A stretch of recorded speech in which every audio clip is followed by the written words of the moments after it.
High viewers, welcome back to screen time boss channel. இன்றைக்கி நம்ம நடிகை சமந்தா அவர்கள் நடத்தி வர ஸ்கூலை பற்றி தான் பார்க்க போகிறோம்.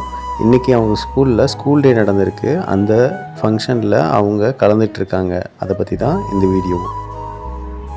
நடிகை சமந்தா படங்களில் நடிப்பதை தாண்டி பல்வேறு விஷயங்களை செய்து வருகிறார்.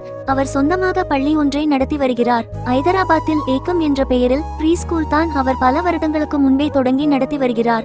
சமந்தாவுக்கு சொந்தமான பள்ளியில் சமீபத்தில் ஸ்போர்ட்ஸ் டே நடைபெற்று இருக்கிறது. அதில் சமந்தா தான் கெஸ்டாக கலந்து கொண்டு இருக்கிறார். ஹை வியூவர்ஸ், இந்த வீடியோ உங்களுக்கு பிடிச்சிருக்குன்னு நினைக்கிறேன். கண்டிப்பாக பிடிச்சிருந்ததுன்னா உங்களுக்கு லைக், கமெண்ட், ஷேர் பண்ணுங்கள். சப்ஸ்கிரைப் பண்ணாமல் பார்க்குறவங்க கண்டிப்பாக சப்ஸ்கிரைப் பண்ணிவிட்டு பாருங்கள். இன்னும் பல வீடியோஸோடு உங்களை மீண்டும் சந்திக்கும் வரை until then it's bye from Screen Time Pass channel. உங்கள் தொகுப்பாளர் விஜய்.